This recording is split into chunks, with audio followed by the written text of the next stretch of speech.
It was another bloody weekend in Chicago where at least 2 people were killed, dozens more wounded in shootings all across the city. 4-year-old Michael Moultrie is among the dead. He was hit by a stray bullet that came through his apartment window. Shootings have now killed 35 kids in Chicago this year alone and has wounded at least 280. There is one city lawmaker who places the blame squarely on the city's leaders. Watch.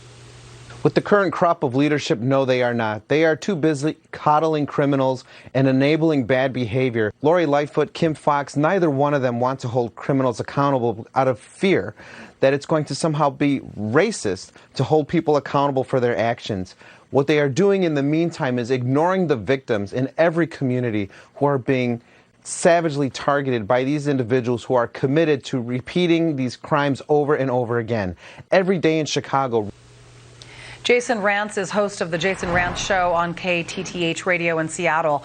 It is very, I would say, surprising and enlightening and, positive to hear a Democrat speak like that, because it's Democratic politicians typically in this country that are ignoring the writing on the wall. You know, empower your police or you are going to face more crime and more innocent civilians, and even more sadly, children will die as a result. When are the rest of the Democrats going to wake up?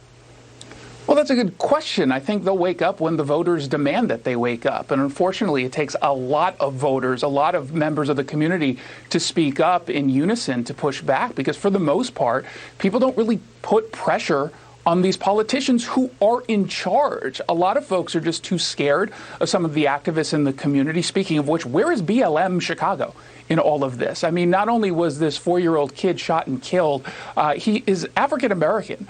And we have all of this commentary about how Black Lives Matter in these cities, and yet when they're victims not of police brutality, not of police violence, which represents a very small percentage of all the violence that takes place in Chicago and elsewhere, we hear nothing. We hear absolutely nothing. If they want to make a difference, they're going to have to speak up. Now, beyond that, I don't think it should be just focused on the politicians. I mean, communities need to come together and start pushing back on their own, because if they're waiting for Lori Lightfoot or someone else to step up and save them, that's never going to come. You're going to have to take it into your own hands and make sure that you're building up your communities and being a presence there. Right. But the problem with the politicians is that they hold the power. They hold the power. They're in charge of the police stations. They are the ones that are advocating for the crime fighters on the streets. And a lot of these Democratic mayors and Democratic-led cities are not doing so. So they're not advocating for the cops. So the cops have zero incentive to go into these extremely dangerous neighborhoods and patrol properly. And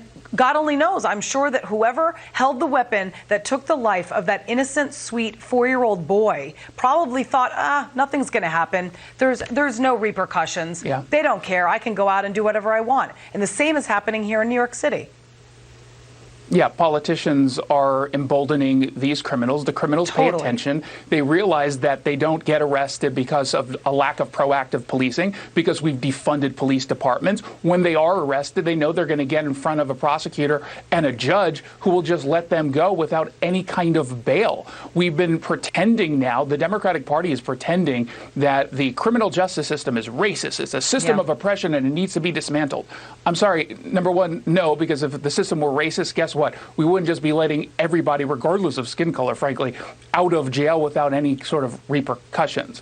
And the repercussions are being felt by the people. And you're 100% right, Julie, in that the politicians are the ones who hold the power. But at the same time, I've been sort of shifting in my own thinking in all this. I hear constantly from here in Seattle, but all across the country, voters saying that they're sick and tired of all the violence. Stop putting the same people in power. You may switch the person, but it's the same ideology that's pushing the same nonsense that's causing all of this. Yeah, we are out of time, but I mean, bail reform laws here in New York, for example, are just basically opening the door for random criminals to randomly attack. There have been a couple different women that literally been slugged in the subway systems. And then these guys, if they do go to jail, they're out the next day. So there's absolutely no deterrence to stop them from doing it again. And it's just absolutely unacceptable. Jason Rantz, thank you very much for your time. Thanks, Shirley.